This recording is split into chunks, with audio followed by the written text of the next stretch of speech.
Welcome to my YouTube channel learning with dignity. My name is Garima. आज हम करेंगे class 8 Hindi NCERT दूरबा का 11वां part, Hindi ने जिनकी ज़िंदगी बदल दी, मारिया नजेशी। मारिया नजेशी के बारे में हम इस पार्ट में पढ़ेंगे कि किस प्रकार से हिंदी ने उनकी जीवन में परिवर्तन किया। वह दिल्ली के सर्द जाड़ों की कोई आम सुबह ही थी जब जनपद स्थित हंगेरियन सूचना एवं सांस्कृतिक केंद्र की जनसंपर्क अधिकारी हर्लिन आलूवालिया का फ़ोन आया। हर्लिन मुझे हंगरी की एक अंग्रेज़ हिंदी महिला विद्वान से मिलवाना चाहती थीं, जिन्हें हिंदी में किए गए उनके काम के चलते न केवल दुनिया भर में पहचान मिली थी, बल्कि अपने राष्ट्रपति अबुल पाकिर जैनुलब्दीन अब्दुल कलाम ने भी उन्हें सम्मानित किया था। वह विदुषी तब तक चंद दिनों के लिए ही भारत में थी और उसी शाम उसे दिल्ली से बाहर जाना था।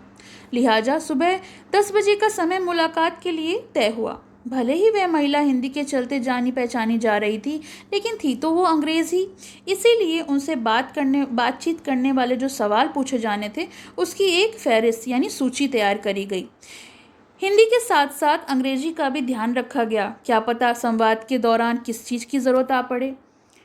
आश्चर्य, अंग्रेजी के सवालों की ज़रूरत ही नहीं पड़ी। सुबह 10 बजे जब अपने फोटोग्राफर के साथ मैं हंगेरियन सूचना केंद्र पहुंचा तो हर्लिन अपने कार्यकाल काम में व्यस्त थी। हमें स्वागत कक्ष में बैठने को कहा गया।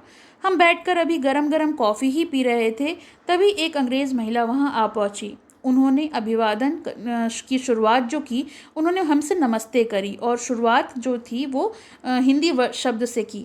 फिर क्षमा याचना के लिए दिल्ली में व्यस्त यातायात के चलते वह समय पर नहीं पहुंच सकी, इसलिए उन्होंने माफ़ी भी मांगी। हर्लिन के आने के चंद मिनट बाद ही हमने बातचीत शुरू कर दी और औपचारिक परिचय की ज़रूरत ही नहीं पड़ी। वह थी डॉक्टर मारिया नजेशी।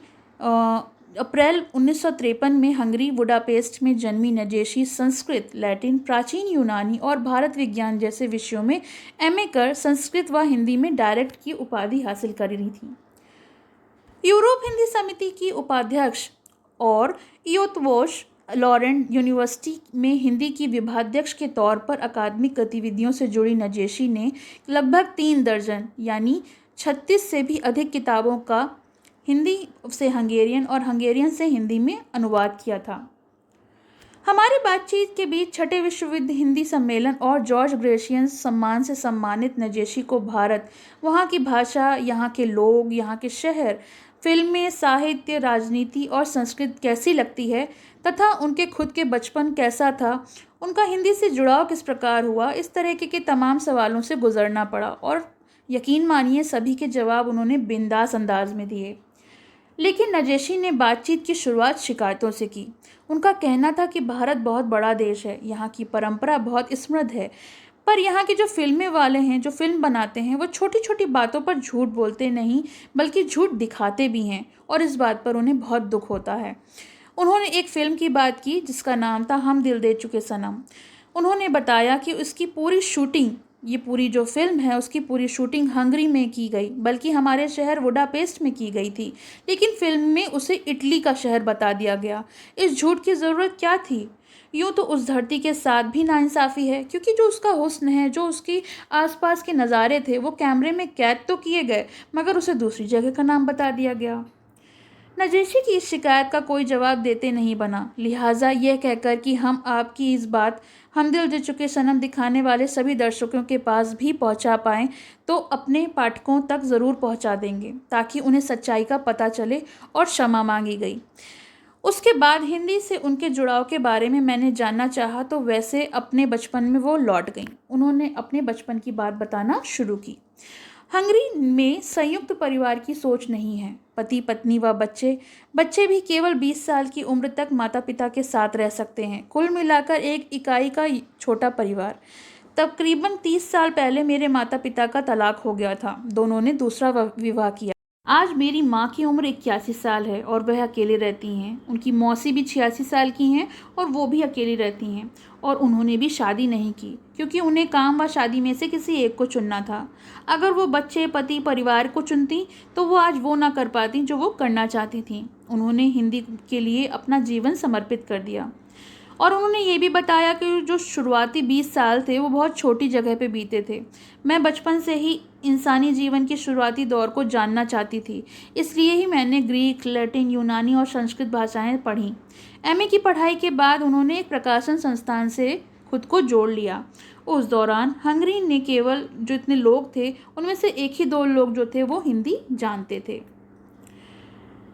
मेरे प्रोफेसर ने मेरी रुचियों को देखकर मुझे हिंदी पढ़ने के लिए प्रेरित किया। प्रोफेसर यानी जो उनके टीचर्स थे, उन्होंने देखा कि जब इनकी हॉबीज़ जो हैं वो इस तरह की हैं, तो उन्होंने कहा कि तुम्हें हिंदी पढ़ना चाहिए। एक बार जो मैं इससे जुड़ी तो जुड़ती ही चली गई। 1985 में मैं पढ़ाई के सिलसिले में पहली बार भारत आई थी और यहाँ मैं 10 माह यानी 10 महीने रुकी थी। एक लड़की जिसने घर से कॉलेज की चारदीवारी ही देखी हो, उसने हिंदी की बदौलत पूरी दुनिया देख ली थी। वो कहती हैं कि जब वो एक छोटी जगह पर रहती थी, लेकिन इसके कारण कि जो वो हिंदी सीखने के लिए भारत आई थी, तो इस तरीके से उन्होंने काफ़ी कुछ देख लिया था। आज मैं वेइना में पढ़ती हूँ। मेरी एक शिष्य इम्रे बांगा ऑक्सफोर्ड विश्वविद्यालय में हिंदी पढ़ाते हैं। इंग्लैंड में हिंदी के तमाम जानकारों के बीच एक हंगेरियन का हिंदी पढ़ाने के लिए चुना जाना कम बड़ी बात नहीं है। जहाँ तक हंगरी की बात है, तो मेरे समय में वहाँ ना तो हिंदी भाषी लोग थे और ना ही किताबें, क्योंकि वहाँ का कोई हिंदी जानता ही नहीं था, तो हिंदी भाषा जानने वाले लोग कहाँ होंगे और कैसे उनकी किताबें। डॉक्टर हुकुम सिंह नामक एक गणितज्ञ ने हिंदी सीखने में मेरी काफ़ी मदद की। आज हंगरी में मैंने हिंदी का पुस्तकालय बना रखा है। उसकी किताबें भारतीय दूतावास ने उपलब्ध कराई हैं और मैं बुडापेस्ट में भारतीय पोशाक पहनती हूँ, जिसे देख मेरे छात्रों को भी इसके प्रति ललक बढ़ी है। कड़ाके की ठंड के चलते वहाँ सलवार सूट ही ठीक हैं, इसलिए साड़ी कम पहनते हैं। भारत की कौन सी चीज़ें आपको सबसे अच्छी लगती हैं? वाक्य पूरा होता इससे पहले ही वो बोल पड़ी। यहाँ के मानवीय संबंध मुझे अच्छे लगते हैं।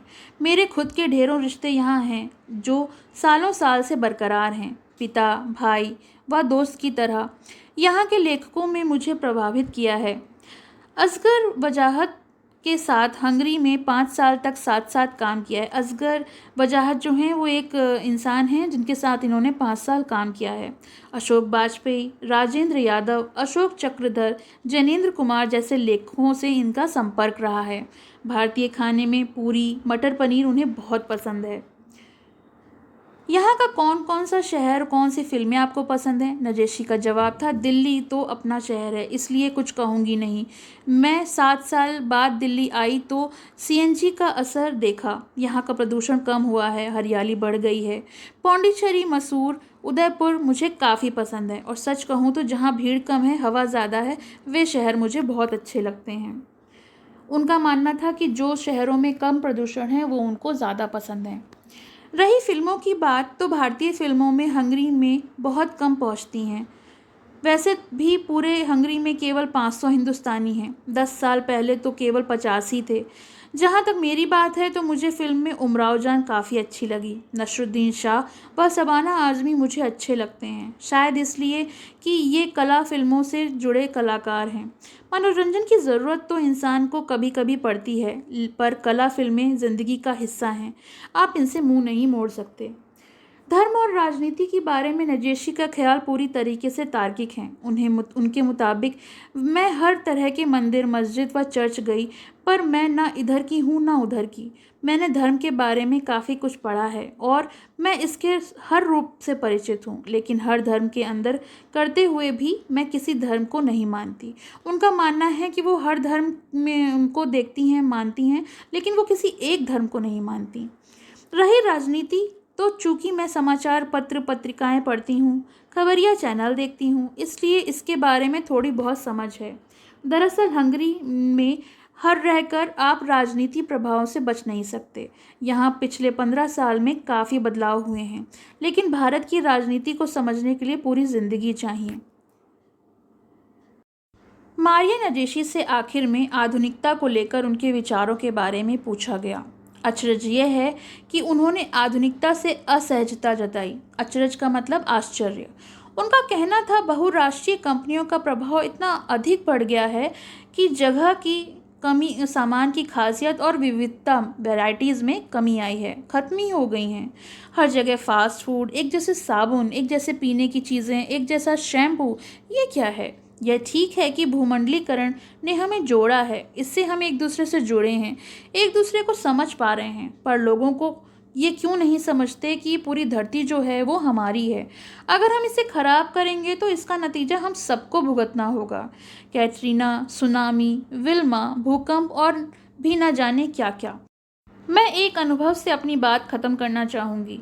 एक बार मैं सूरीनाम के घंघोर जंगलों की तरफ गई, जहाँ से नदी मार्ग के अलावा गुजरने का कोई दूसरा रास्ता नहीं था। हमने नाव पकड़ी, काफ़ी अंदर तक गए, यानी उस इलाके तक गए जहाँ आबादी नहीं थी, बस्तियाँ, कल कारखाने नहीं थे, उद्योग धंधे भी नहीं थे, और वहाँ भी प्लास्टिक से बनी पानी की एक बोतल तैरती हुई मिली। मैंने सुना है समुद्र में कहीं एक प्लास्टिक का द्वीप बन गया है जो जल्द ही महाद्वीप बन जाएगा। तो उनका कहना था कि जिस तरीके से पर्यावरण दूषित हो रहा है, उस तरीके से क्या हम लोग आगे अपने जीवन में एक शुद्ध वातावरण मिल पाएगा हमें? क्या ऐसे ही विश्व की कल्पना की है हमने, और क्या हमें ऐसा ही विश्व मिलेगा? तो ये कुछ प्रश्न हैं उनके जो हमसे उत्तर मांग रहे हैं। चलिए, ये पार्ट तो ख़त्म हुआ, अब हम इसके शब्दार्थ देख लेते हैं। फहरिस्त होती है सूची। अभिवादन शिष्टाचार का तरीका, यानी हम किसी को नमस्ते करते हैं तो हम उसे अभिवादन करते हैं। समायाचना यानी माफ़ी मांगना। नाइंसाफ़ी, अन्याय। ललक होती है इच्छा, और ललायत होती है ललचाया हुआ। बदौलत यानी किसी की कृपा से या दया से या मेहरबानी से। कड़ाके यानी ज़ोरदार। बरकरार, बनाए रखना। मुंह मोड़ना यानी किसी से ध्यान हटाना या ध्यान ना देना। तार्किक, तर्कपूर्ण। मुताबिक यानी किसी चीज़ के अनुसार। अचरज यानी आश्चर्य। खासियत होती है विशेषता। विविधता यानी कई तरह का, अलग अलग तरह का। पेय होता है पीने का पदार्थ। कैटरीना एक तूफ़ान का नाम है। सुनामी समुद्री तूफ़ान, और विल्मा भी एक तूफ़ान है, जो मैंने अभी आपको बताए थे। कैटरीना, सुनामी, विल्मा और भूकंप, तो उन्हीं में से ये 3 शब्द हैं जिनका अर्थ दिया है। इनमें से ये 3 जो हैं ये तूफ़ानों के नाम हैं। पाठ से मारिया को किस कार्य के लिए सम्मानित किया गया था? तो उत्तर है, मारिया ने कई किताबों का हिंदी से हंगेरियन और हंगेरियन से हिंदी में अनुवाद किया था। इसके अलावा उन्होंने हिंदी की भाषा पर गहन अध्ययन कर इसे वैश्विक स्तर पर बढ़ावा देने के लिए काम किया, इसलिए मारिया को सम्मानित किया गया। प्रश्न 2, मारिया ने अनेक भाषाओं का अध्ययन क्यों किया? उत्तर, मारिया ने इंसानी जीवन के शुरुआती दौर को जानने के लिए अनेक भाषाओं का अध्ययन किया। प्रश्न 3, मारिया बुडापेस्ट में कौन सी भारतीय पोशाक पहनना पसंद करती हैं और क्यों? उत्तर, मारिया बुडापेस्ट में भारतीय पोशाक पहनती हैं और वह सलवार सूट ठंड की वजह से पहनती हैं। वैसे उन्हें साड़ी भी बहुत पसंद है। तो ये पार्ट खत्म हो गया, इसके प्रश्न उत्तर हो गए। आपको कैसे लगे कमेंट सेक्शन में मेंशन करिए, और पसंद आए तो लाइक का बटन ज़रूर दबाइए, और पसंद आया हो तो लाइक करें, शेयर करें और चैनल को सब्सक्राइब करें।